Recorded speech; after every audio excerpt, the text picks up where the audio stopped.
My name is Dave. I'm 38 years old and I work as a marketing manager for a technology company.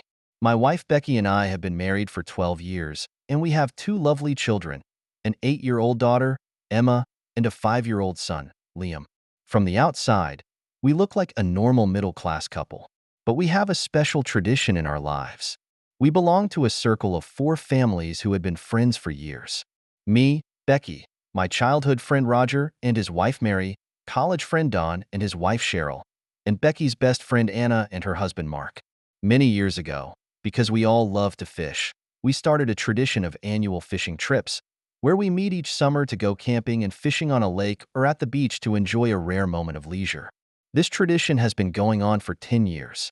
At first it was just for fun, but over time the fishing trips have become a symbol of friendship and solidarity among us. We all cherish these brief moments when we can get together, get away from the worries of everyday life, talk freely, and have a good time. Roger and I would research fishing gear and discuss fishing spots, bait, and techniques. Don was in charge of purchasing ingredients for the camping trips, and he could always get a good steak and fresh vegetables. And the ladies would gather around to gossip, cook, and take care of the kids. I feel a sense of belonging and fulfillment that I cannot find in my daily life and work. I always look forward to this annual trip as if it is my guide and motivation to get me through the year's dullness. Yes, I have to admit, my marriage with Becky is far from what it was when we were newlyweds, and the passion has long since been replaced by a love affair. More than a decade together has made us accustomed to each other's existence, but that heart-to-heart fluttering, that urge to see each other has disappeared at some point. I tried my best, flowers, candlelight dinners, trips for two, but with little success. Becky seemed to be uninterested in anything, and her advances to me were only perfunctory. Sometimes I even feel that the only thing that keeps our marriage going are the kids and the mortgage. But fishing trips are different. There, I can forget the triviality and helplessness of life for a while, and find the joy and dignity of a man with my friends. That is the ideal life in my mind. That's why, even with my marital problems, I'm still looking forward to my upcoming fishing trip. But this time, I didn't realize that my long-awaited trip would be the turning point of my life. A secret, a conspiracy that would shatter the life I used to be so proud of. And it all started with Becky's confession. If I had to evaluate my marriage, I'd say it's satisfactory. On the surface, at least, Becky and I were a loving couple. We rarely argue, and we always agree on the children's education. I did my best to provide a stable home as a husband and father, and Becky kept it organized as a wife and mother. That's enough, I often reassure myself, but I knew in my heart that the initial passion and excitement between us was long gone. As our marriage grew, our intimacy became less and less. I still remember the first year of marriage. We cannot wait to get tired together, even every weekend to make time to make out. But now, once or twice a month is good enough. I did not try to salvage the situation, but Becky always has all kinds of excuses, either too tired, or the child is not sleeping, or simply said that the mood. At first, I tried to please her, but after repeatedly hitting the wall, I also began to suffer and did not dare to act rashly. I can understand that the children and the family took up most of her energy, as a mother and wife is inevitably tired. But I've given just as much. Just because I'm a husband and a man, can my needs be put on hold indefinitely? But I don't dare to say it, and I don't have anywhere to say it. The reality is that women always have the upper hand over men in marriage. I could only bury all the losses and needs deep in my heart, pretending to be fine. I became accustomed to self-explanatory, accustomed to work to fill their own lives. Only occasionally, when I see those well-dressed young female colleagues in the company, I cannot help but look twice. Their reckless smiles, light steps, and delicate curves evoked a deep stirring in me. It's like yesterday all over again, reminding me of how my heart raced when I was courting Becky. But I didn't dare to think about it. I knew I was a family man, and I couldn't and wouldn't do anything out of the ordinary. Besides, although Becky was cold to me, she was still a good wife and a good mother. What reason do I have to betray this family? I only occasionally feel a tinge of loneliness when I see couples or lovers making out. I have to admit, I'm a little jealous of their intimacy. When it comes to my wife, I have to be prepared to be rejected if I even touch her hand. This is my marriage, a dull, boring, passionless, but superficial marriage.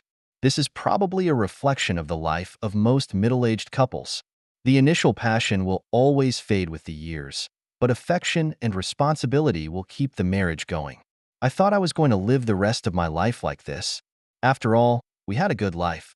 We had taken out a mortgage to buy a house, and our children were still young and needed a complete home. What I didn't realize was that right before that fishing trip last summer, Becky confessed to me that she was having an affair. It was a late night last July, 2 days before our annual fishing trip.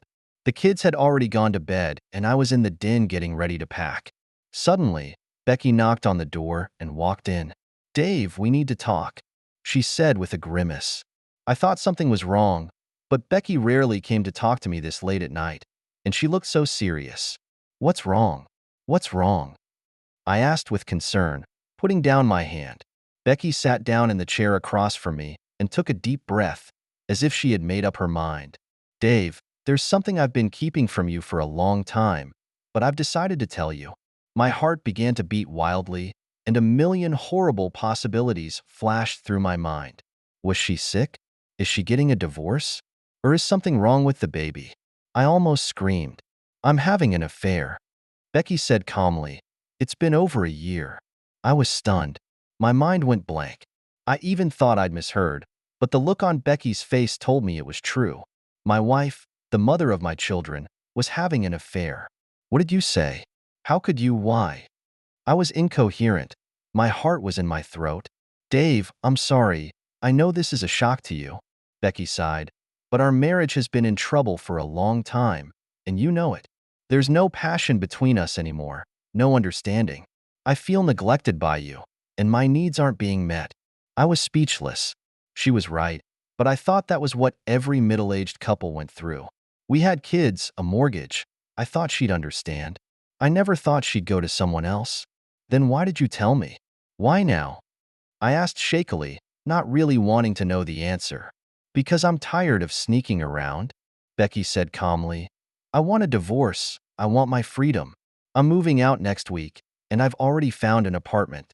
I don't want to hurt you, Dave, but we all have to take responsibility for our own lives. My world is falling apart. My wife was leaving me. My family was breaking up. More than 10 years of our marriage had been wiped out by her so easily. What about the kids? What about the mortgage on the house? Have you thought of everything?"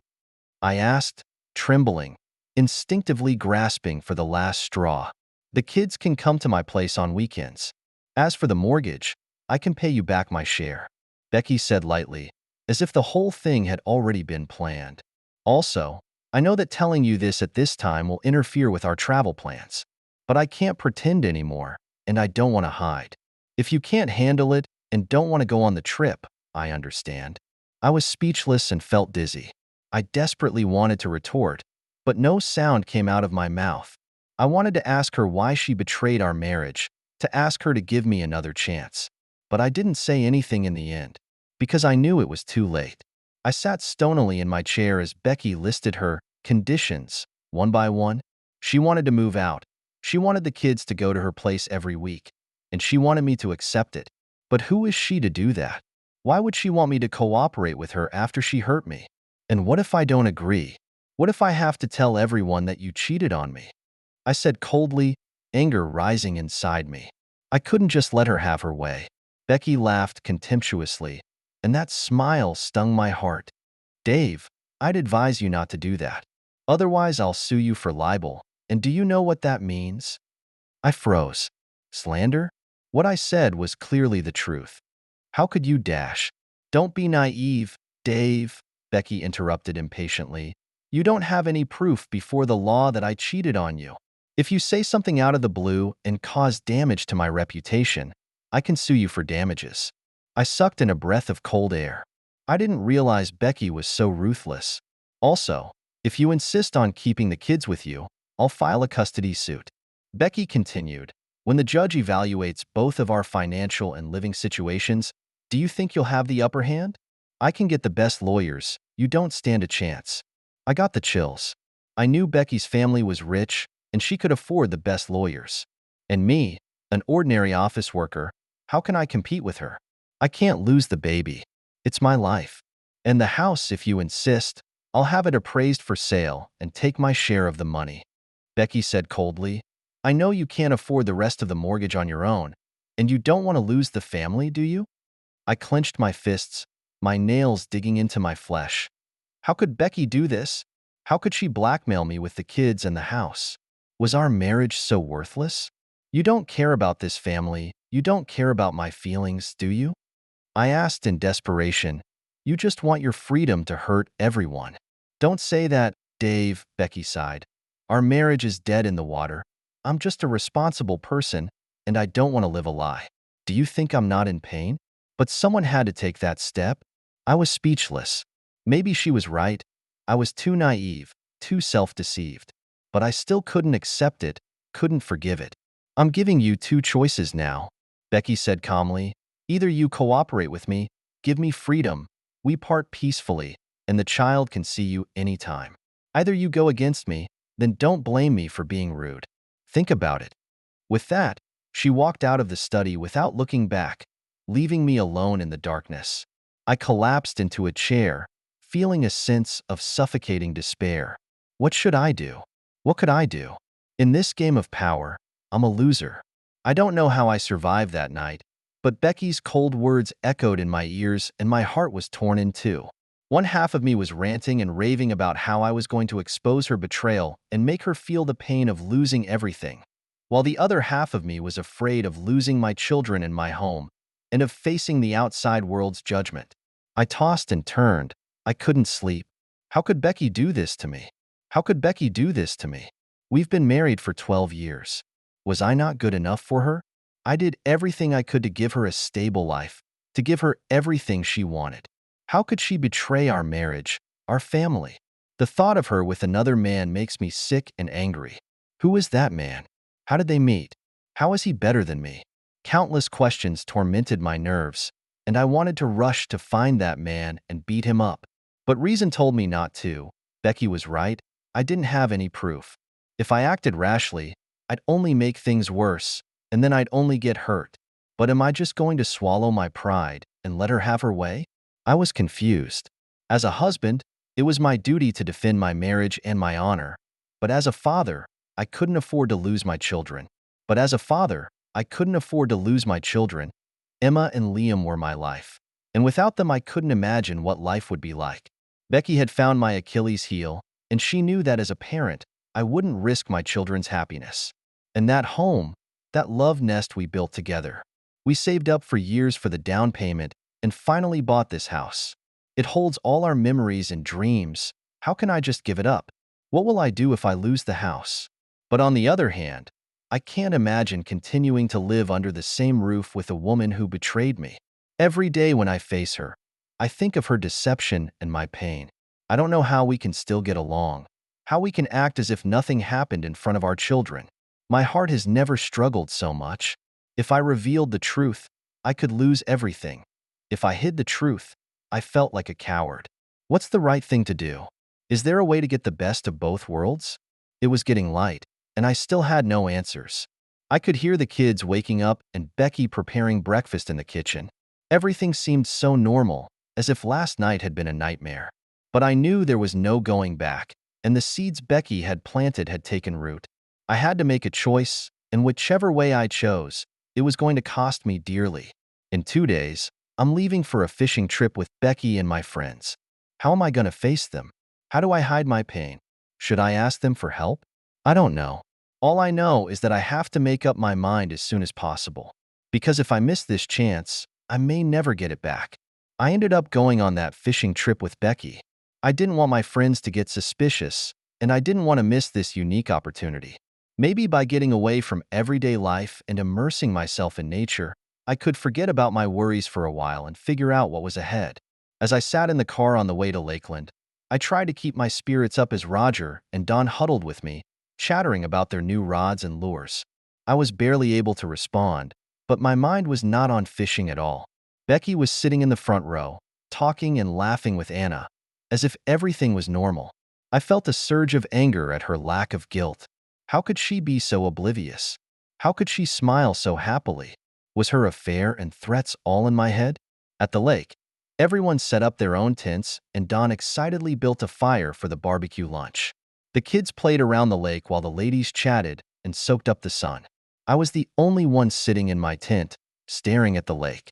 I mechanically put the bait on the hook, flicked it, and watched the buoy fall into the water. This used to be my favorite moment, but now I felt a sense of emptiness. Becky's words kept replaying in my mind. Her confessions, her threats, her coldness haunted me like a nightmare. I couldn't concentrate on fishing, couldn't join in the laughter of my friends. Roger seemed to notice that I was distracted. He came over to me and tapped me on the shoulder, asking with concern, "Hey, man, are you okay? You've been preoccupied since this morning." I forced a smile and shook my head. "It's okay. I'm probably a little tired from the stress of work lately." Roger nodded sympathetically and handed me a can of beer. "Don't think so much. Just relax. Everyone's counting on you to catch the big one this time." I took the beer and took a big gulp. The cold liquid slid down my throat, but it didn't quench my irritation. I wanted to talk to Roger. I wanted to seek his advice.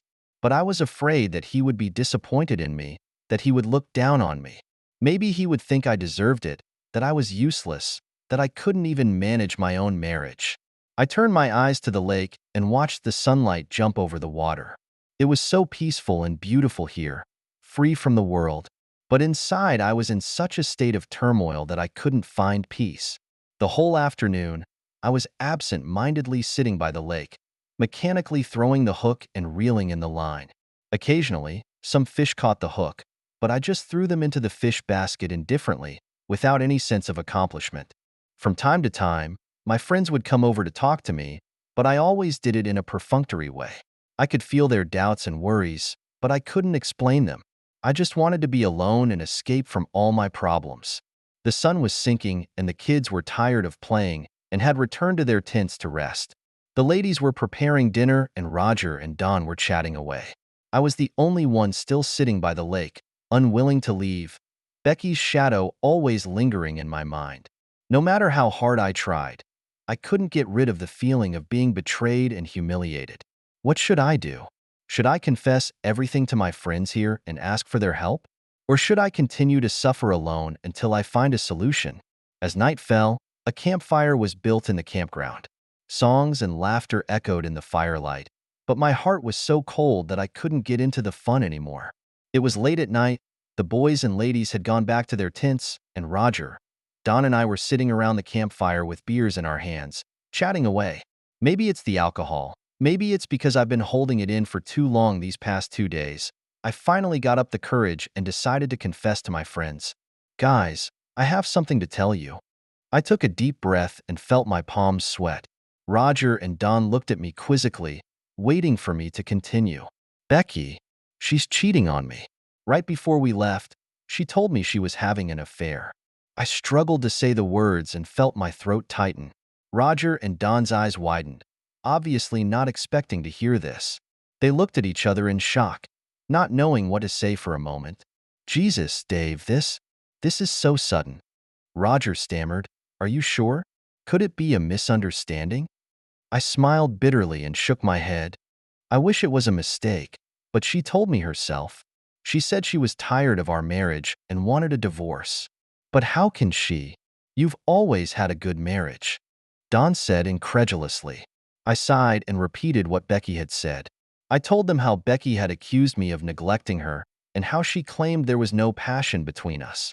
I also told them about Becky's threats, how she was going to sue me and take the kids and the house. Roger and Don were so dumbfounded and shocked that they couldn't speak. By the time I finished, it took them half a day to come back to their senses. "This is outrageous. How could she do this to you?" Roger said angrily.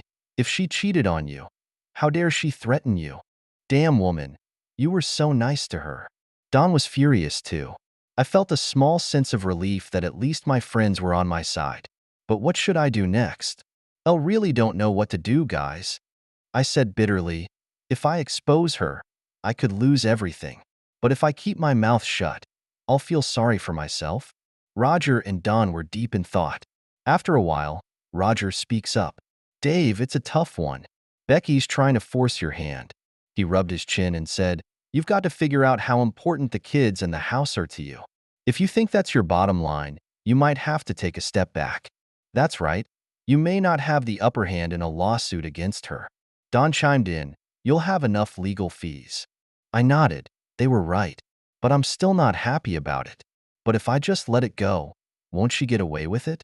I'll have to put up with her being with other men, and I can't stand that, I said with red eyes.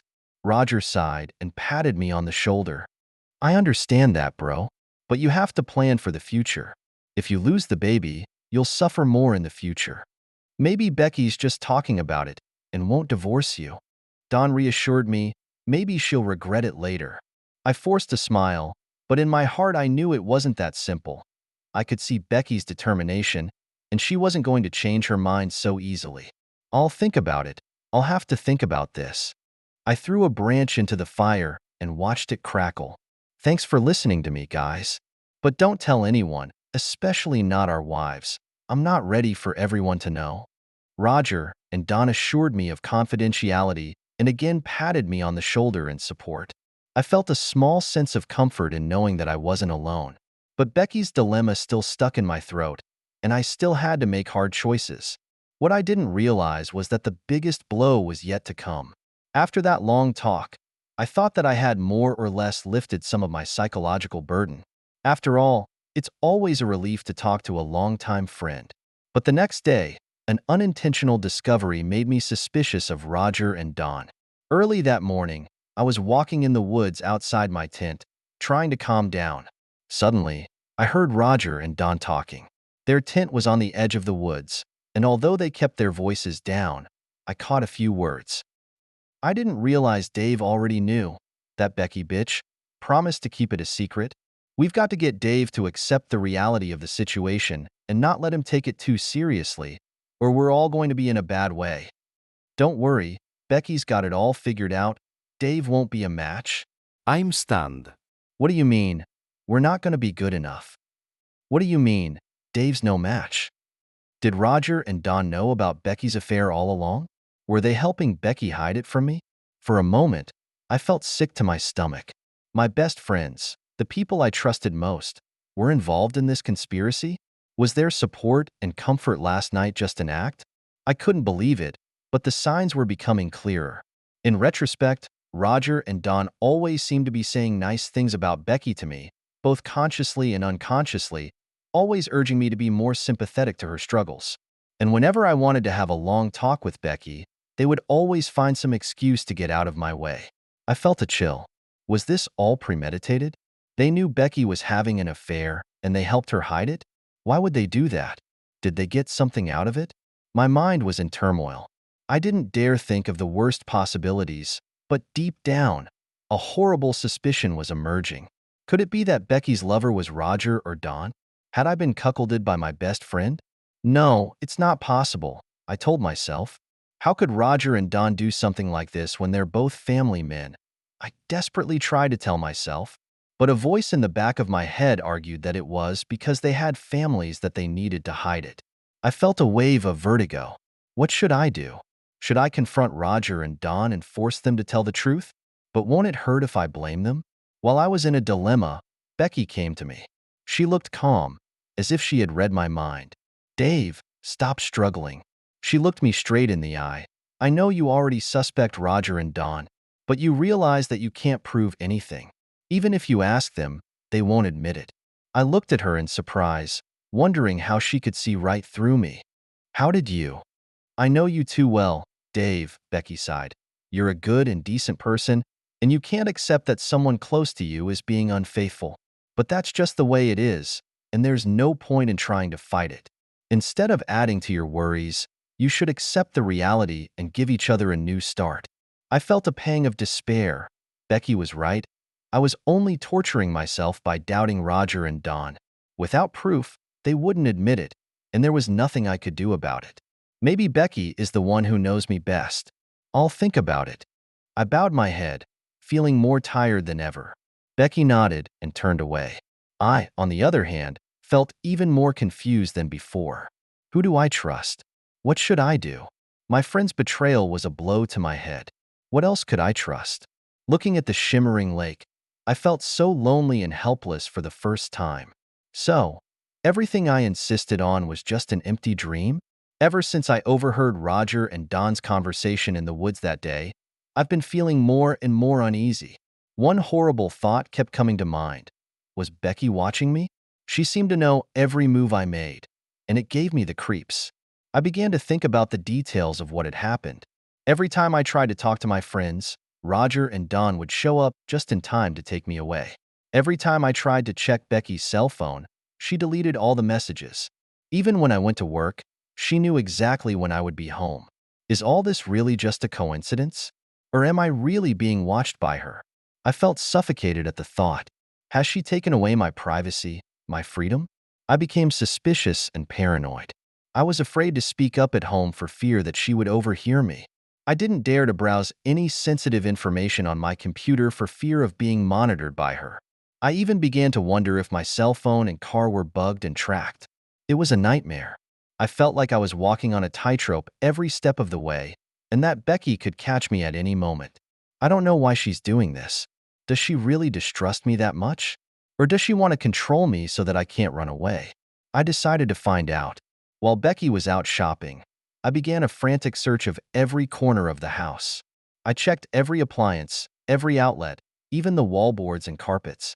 I finally found a pinhole camera under the base of a lamp in my bedroom. It was so hidden that if I hadn't been looking for it, it wouldn't have been found. My hands started shaking. My God, my bedroom, my most private place, was being watched by Becky. I removed the camera and clutched it in my hand.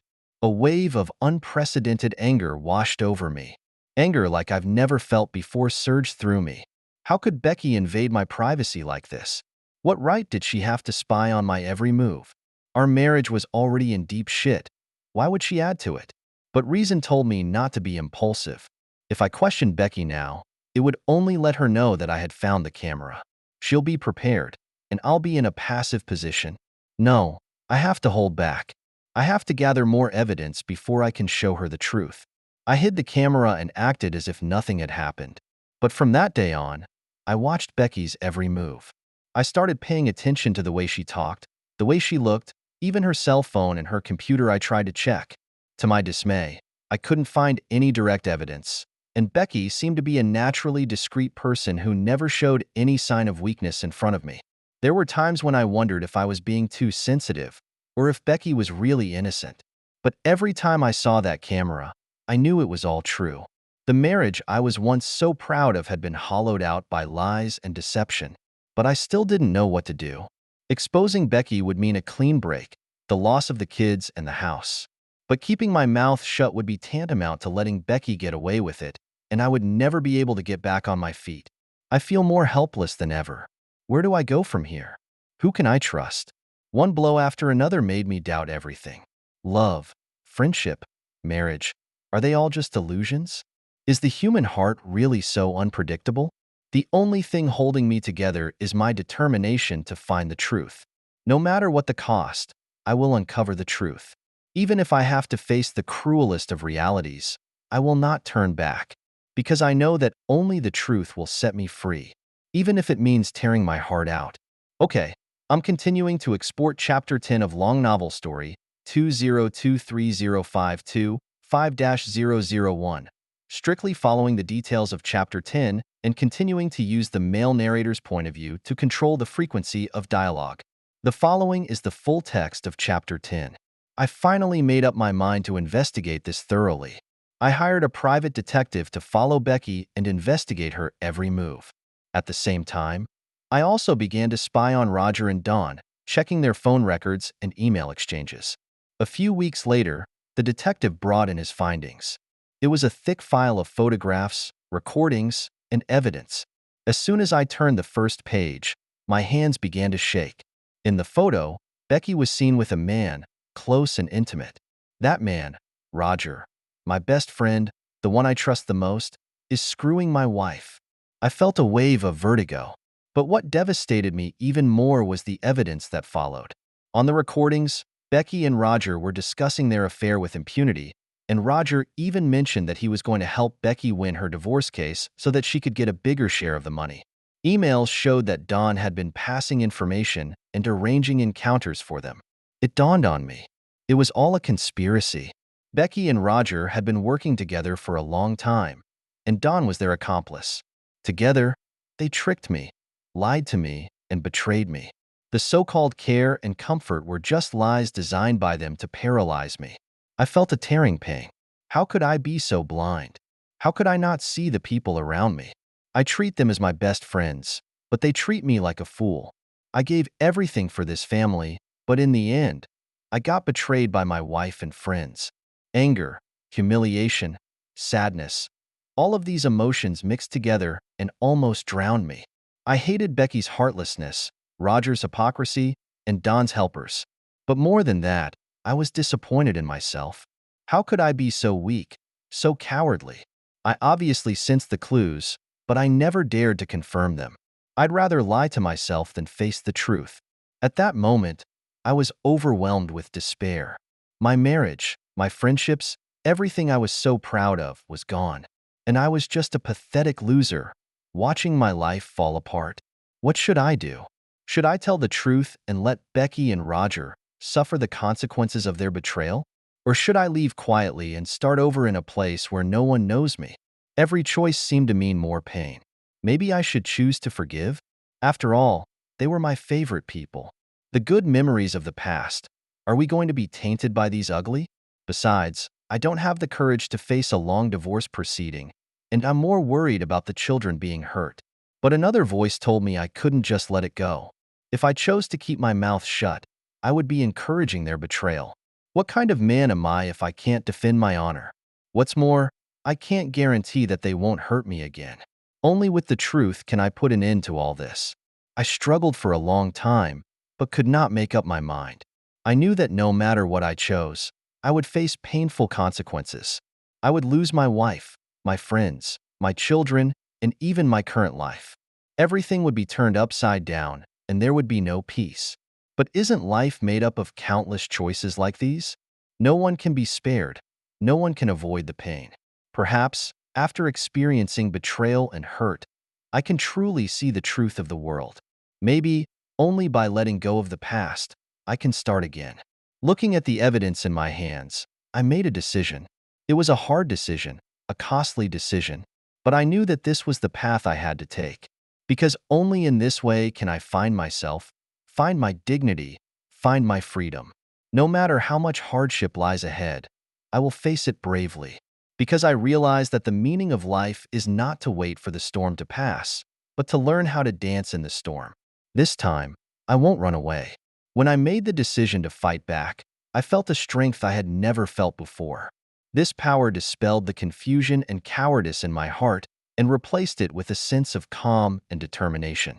I realized that I had to fight for myself and for justice. I started working on gathering more evidence. I expanded the scope of the detective's investigation and asked him to dig deeper into Becky and Roger's past. At the same time, I started secretly recording Becky's every move, her phone calls, her emails, her whereabouts. I recorded them all. I wanted to make sure she had nowhere to run. I also secretly contacted a divorce lawyer. This lawyer is known for handling complicated divorce cases, and I gave him all the evidence. He read it carefully and smiled with satisfaction. With this, we'll have enough leverage. He says confidently, we'll see. We'll not only win the case, we'll make them pay. I nodded my head, and a thrill of vengeance rose up inside me. I'd make Becky feel like she'd lost everything, and I'd make Roger pay for betraying his friends. They hurt me, and now it's my turn to hurt them. But I knew the road to revenge wouldn't be easy. Becky and Roger wouldn't give up easily. They'd fight back any way they could. I have to be careful and not let them have any chance. As a result, I began to alienate myself from Anna and Mary and my circle of friends. I stopped attending the parties they organized and stopped sharing my life with them. Whenever they asked me, I always used the excuse that I was busy with work. It wasn't easy. After all, we were so close. We shared so many joys and tears together. But every time I think about the possibility that they might be involved in this conspiracy, it gives me the chills. I can't trust anyone anymore. Gradually, I realized that Anna and Mary were also puzzled by my distance. They invited me several times, but I refused. They began to whisper, wondering if something was wrong with me. I pretended not to hear them and continued with my plan. I knew it was only a matter of time before they found out the truth. But until then, I was going to surprise Becky and Roger with a preemptive strike. I spent more and more time gathering evidence and talking to lawyers. I analyze every detail. I develop every strategy. I want to be sure. I want to be sure that I'm going to win. In the process, I was surprised to find myself becoming more and more calm and rational. The once indecisive and weak me is gone. Instead, I became a man who dared to face the truth and defend himself. Perhaps this is the gift of betrayal. It tore my heart, shattered my confidence, but also remodeled my soul. In the pain, I learned to be strong. In despair, I found a direction. I realized that revenge is not an end in itself. It's a means to an end. What I really want is a fresh start, a life free of lies and deceit. And now, I'm ready for Becky, Roger, and all those who betrayed me to pay for what they did. I want the truth to come out. Even though I had begun to distance myself from my circle of friends, a chance encounter led me to this party. It turned out that Don's birthday was this weekend, and everyone thought I had to be there no matter what. Since Don had always considered me his best friend, I wanted to shrug it off, but on second thought, this might be a good opportunity to reveal the truth. So I gritted my teeth and went. Of course, I still had the flash drive full of evidence in my pocket. The party was going great, but my mind was not on the birthday party at all. I waited for the right moment to watch Becky and Roger play the loving couple in front of the crowd. When the cake was cut and everyone was sitting around chatting, I knew it was time. I stood up and cleared my throat. Gentlemen, I have an important announcement to make. I tried to keep my voice as steady as possible, but the anger inside me was almost spilling out. Everyone looked at me in surprise, including Becky and Roger, who seemed to realize what was going on, and their faces began to turn pale. I've discovered an unsavory fact. I looked around the room and said slowly, right in our midst, there are two people who have been cheating on each other behind everyone's back. The crowd was in an uproar. People were talking to each other, wondering who I was referring to, and Anna and Mary were looking at each other as if they had some idea what was going on. Becky, Roger, do you have anything else to say? I stared straight at them, my eyes cold. You have betrayed me. You have betrayed everyone in this room, and what you have done is heinous. As soon as the words left my mouth, I pulled out the flash drive and walked over to the TV. Along with the screen lit up was the hard evidence of Becky and Roger cheating on me. Those intimate photos, ambiguous text messages, and even the recordings of them plotting against me were all naked in front of everyone's eyes. For a moment, the room fell into dead silence. Then, a cry of shock and anger erupted. Everyone stared at Becky and Roger in disbelief, as if they were strangers. Becky was sobbing uncontrollably, and Roger was incoherent in his attempts to defend himself. But no one wants to hear their explanations, because the evidence is too strong to allow for sophistry. Enough. I've had enough of your lies. In a fit of rage, I slammed my fist on the table. Becky, I'm divorcing you. Roger, I'm going to sue you for ruining my reputation. I'm going to sue you for damaging my honor. Friends came forward to support my decision. Shocked and offended by what Becky and Roger had done, they drew a line in the sand. The party was over and the crowd dispersed. The once cordial circle of friends had been torn apart. I watched everyone leave with mixed feelings in my heart. The truth came out, but the price was so heavy. Friendship, love, trust, everything I've ever held dear, was lost on this day. But I have no regrets. I'd rather have a broken heart than live a lie. This day marked a turning point in my life. From that moment on, I would walk down an unknown path with scars all over my body. After the truth came out, I officially initiated divorce proceedings and legal action. But I soon realized that the battle was much harder and longer than I had imagined. Becky and Roger didn't seem to want to give in so easily. Despite the fact that I had hard evidence of their affair, they went to great lengths to distort the facts and confuse the public. In the divorce proceedings, Becky claimed that I had cheated on her first and that her infidelity was just revenge. She distorted the facts, made up lies, and tried to smear my image in front of the judge. In another defamation suit, Roger went after me, threatening to expose my scandal and destroy my reputation. He hired a team of the smartest lawyers in the business and tried to exhaust me by stalling for time. In the face of their attacks and threats, I was so helpless and insignificant. I had to spend a lot of time and money to deal with the lawsuit, collect evidence, and prepare materials. I was exhausted from traveling between my home and the lawyer's office almost every day. What's even sadder is that I don't have anyone I can trust around me, and my friends have either chosen to be neutral or to help Becky and Roger.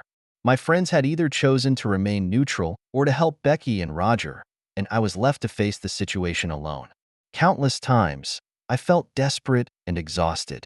I thought about giving up and accepting Becky's request to be set free. I also thought about giving up and letting Roger destroy my reputation. After all, I had already lost so much that I didn't know what else to hold on to. But when I think of Roger and Becky's betrayal, of how they have tricked me, how they have lied to me, I can't turn my back on them. I can't let them get away with it. I have to defend my dignity and justice. I must defend my dignity and justice, even if I have to fight alone, even if the outcome is slim. So I gritted my teeth and kept fighting. I devoted all my time and energy to the lawsuit, searching for every piece of favorable evidence and seizing every loophole in the law.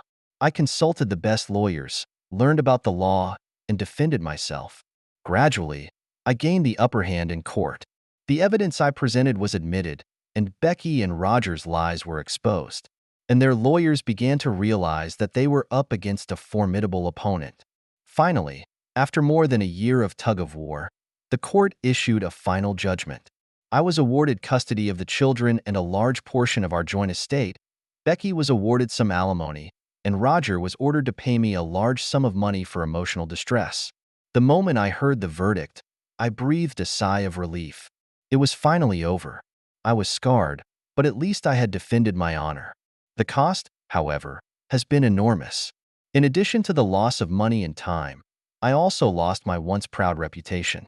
After all, in people's eyes, a divorced man, a failed husband, is still labeled as such. Becky and Roger may be broken, but at least they have each other. I, on the other hand, was left with a shattered life. I didn't know where to go or what to believe, but at least I have my children. They were the only thing that kept me going. I knew I had to pick myself up and create a new home for them, a home free of lies and betrayal. I won the battle, but I lost more than a marriage and a friendship. Walking out of the courthouse, I took a deep breath. The sun was still shining, but my heart could never return to the past. The moment I walked out of the courthouse, I was determined to make a fresh start. I couldn't let the pain of the past continue to bind me. I had to find a new path for myself and for my children. The first decision I made was to move out of the city. Everything here was full of bad memories, and I needed a fresh start. With the help of a friend, I quickly found an apartment in a strange city. It's not a big place, but it's big enough for me and my kids to start a new life. The moving process was hard, but seeing my children's curiosity and excitement about their new surroundings made it all worthwhile. After settling into my new home, I started looking for a new job. With years of experience and contacts, I was lucky enough to join a good company as a sales manager. The new working environment allowed me to devote myself to my job, and I no longer had time to think about the pain of the past. My biggest challenge is how to balance work and family. As a single father, I had to play the roles of both father and mother. I learned to cook for my children, tutor them, and play with them.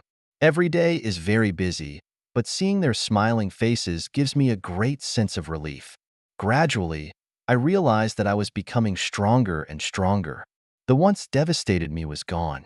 Instead, I became a stronger, more independent man. I learned how to take care of myself, how to face difficulties, how to find hope in adversity. However, the pain didn't go away. Whenever it's quiet at night, I still think of Becky and Roger, the good times we had, and how they betrayed me and hurt me. The wounds in my heart don't heal with the passage of time, but I realized that I had to learn to live with it. I couldn't let hatred and pain rule my life. I had to let go. I had to forgive, not for their sake, but for my own, for my children's. So I began to study psychology and how to heal my heart. I read, meditated, joined support groups, and gradually found inner peace. I realized that 9 times out of 10, life is not as good as it seems, but the key is how to face it and how to draw strength from it. I also began to re-examine my life. I reflected on my mistakes in my marriage and on my definition of friendship. I began to learn to love myself more and to build healthier relationships. I know it's a long process, but I am confident that I will find my own happiness. The days went by like this, and before we knew it, 2 years had passed since the divorce. My children and I have completely adapted to the new life. We have new friends, new hobbies, new pursuits. Whenever I look back at the past, what I feel is no longer pain, but a kind of light feeling, because I realize that it is the suffering that has made me who I am today. It is those scars let me learn how to love, how to trust. Life is never smooth sailing, but as long as we have hope, one day, we will see the rainbow. Now I am no longer the Dave who has nothing. I have my own business, a lovely child, and the courage to start over. I know that there is still a long way to go, and there will be countless challenges waiting for me. But I am no longer afraid, because I know that I already have the most valuable asset of all, a heart of steel. With it, I can do anything. It's been 5 years, and I thought I had buried the pain of the past deep in my heart. But when I met Sarah, a college friend, on a business trip, I realized that the past was still with me, and the hatred was still burning in my heart. Sarah and I talked about the past and my divorce. When I brought up Becky and Roger's betrayal again, I found my tone still filled with resentment and anger. "Dave, I know how you feel," Sarah said, "but have you ever thought that maybe it's time to let go? Not to forgive them, but to let go of yourself." Her words were like cold water that woke me up. Yes, all these years, I have been trapped by hatred and pain, unable to truly enjoy the beauty of life. Although I had rebuilt my life, deep down, I had never really gotten out of the darkness of the past. That night, I tossed and turned and had a hard time sleeping.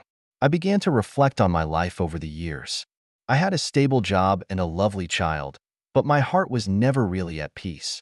Every time I thought about the past, I felt a sense of suffocation. I realized that if I couldn't let go and make peace with the past, I would never be able to start a new life. But how easy is it to let go? I couldn't forgive Becky and Roger for what they'd done. Their betrayal had almost destroyed me. And yet, Sarah's words kept ringing in my head. Maybe I didn't need to forgive them, but I needed to forgive myself. Forgive myself for my naivety and blindness, for my shortcomings and mistakes in my marriage. I began to try to make peace with my past. I no longer let hatred dominate my emotions, no longer let the pain blind me. I began to learn to accept the past, accept that once naive, stupid, weak self. I told myself that everyone makes mistakes, everyone gets hurt. The key is to learn the lessons and then bravely move on. Gradually, I felt more and more relaxed. I began to truly engage in my work and enjoy every moment with my children. I began to rediscover the beauty of life and became hopeful for the future. I realized that although the pain of the past could not be erased, I could not let it define my life. I needed to live for myself and for my children. With Sarah's encouragement, I began to try to open up and learn to trust and love again. It wasn't easy, but I was willing to try, because I realized that life must go on and I can't stay in the past forever. I am no longer the depressed, self-hating Dave. I have learned to reconcile with the past and forgive myself. I've said goodbye to my hatred and embraced a new life. I know that there is still a long way to go, but I am ready to face all possible challenges. Just when I thought everything had settled down, an unexpected piece of news shattered the peace of my life. I learned that Becky was terminally ill and had only a few months left to live. The news hit me like a hammer. At one time, I thought I hated her to the bone and could not wait to never see her again. But when the end of life is close at hand, when the shadow of death looms over her, I found that the resentment in my heart but quietly faded, replaced by a deep regret and emotion. I started to remember our past, the good times we had, our meeting, our love, our wedding, the birth of our child. Those images flashed through my mind like a flashlight. I suddenly realized that although Becky's betrayal brought me great pain, but we have walked through a journey of life together. Those memories, those feelings, were not false. I summoned up the courage to visit Becky in the hospital, and when I walked into the ward and saw her emaciated, my heart clenched. She seemed to have aged 10 years overnight, and her former beauty and vigor were gone. Dave. She called my name weakly, tears glistening in her eyes. You're here? I sat quietly by her bedside, not knowing what to say. All the grudges of the past seemed to be insignificant in the face of life. I'm sorry, Dave. I'm sorry. Becky choked out, I know, I hurt you. I hurt our family. I'm sorry, I really am. I was silent, with mixed feelings in my heart. I wanted to say that I forgive her, but I couldn't. Becky's betrayal left me with a deep wound. This is a scar that cannot be healed, is the eternal pain in my heart. Becky, I can't say I forgive you. I spoke with difficulty. Your betrayal almost destroyed me. It's a hurt I'll never forget. Becky sobbed uncontrollably, tears soaking her pillow. But, I continued, life is so short. I don't want to be trapped by resentment. We had good times. We had a genuine relationship, and those are memories I'll cherish forever. Those are memories I'll cherish forever. Becky, let's just say goodbye. Goodbye to the past. Goodbye to each other. Becky looked up at me with teary eyes and nodded gently. We had a long conversation that day about our past and our children. Even though our marriage was beyond repair, we both wanted to make one last effort for our children. We agreed that in Becky's last days, I would bring the kids to see her so they could say goodbye to their mom. When I left the hospital, I felt heavier than ever. This betrayal had taught me the most painful lesson in my life. It made me realize that life is so fragile and precious. Instead of wasting time on resentment and anger, we should learn to cherish and let go. The years have gone by in a flash. In these years, my life has changed dramatically. The biggest change is that Sarah and I are married. It was Sarah's love and support that helped me get out of the darkness during those difficult days. Her kindness, her tolerance, and her wisdom made me believe once again that life can start again. Our wedding was simple and cozy. When I saw Sarah walking towards me in her white wedding dress, my heart was filled with emotion. At that moment, I knew that I had found my life partner and the place where my soul belonged. Shortly after our marriage, we welcomed the fruit of our love, a lovely daughter. When I held this tiny creature in my arms for the first time, I burst into tears. I vowed that I would spend my life caring for this angel and loving my family. Life has become so much more beautiful. Every morning, when I see Sarah and my daughter sleeping beside me, I feel so happy. We take walks together, play together, and share our lives together. I feel happier and more peaceful than ever. I have also rediscovered the meaning of life. I began to think about how I could help more people to be free from the pain of marriage and how I could help more children to grow up healthily. I started to engage in some charity work to help those who are going through marital difficulties. I share my stories and feelings, hoping to give them some inspiration and strength. Gradually, I realized that the pain I had suffered had become a valuable asset in my life. Those difficult days taught me how to be strong and how to face the trials of life. Although I could not forgive Becky and Roger for their betrayal, I chose to let go of my resentment and continue to live. Because I realized that life is too short to be bound by hatred and haunted by the past. Most importantly, I learned how to love myself, how to love others, how to love life.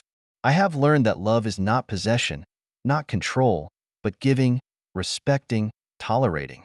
Only when we learn to truly love can we embrace the whole of life and gain inner peace. Now I am no longer the fragile, confused Dave. I have the courage to face all kinds of challenges in life and the power to create a better future. No matter what kind of storms and tests are ahead, I have confidence and the ability to cope with them because I know that I'm not alone anymore. I have my wife, my children, my friends and family. Their love gives me courage. Dear friends, if you see here, I hope you can understand. Life will inevitably have suffering and betrayal, but we cannot let them dominate our life. We must learn to be strong, learn to let go, and learn to love. Because only love can make our lives complete and meaningful. The reason for sharing this story today is to give some insight to those who are going through marital difficulties and suffering from the pain of betrayal. I want to tell you, don't let the pain break you. Don't let hatred blind you. Life goes on, and good things are still ahead. As long as we harbor hope and go on bravely, we will be able to usher in a fresh start and find true happiness. The road of life is long. We are just walkers on this journey. Let's walk hand in hand, warm each other with love, and feel the beauty of life with our hearts. I believe that as long as we are always kind and hopeful, we can embrace the sunshine and a better life. Thank you for taking the time to listen to today's story. If you enjoyed it, please like and subscribe if you haven't already. If you have a story to share about your own or someone else's experience, please feel free to contact me. Take care.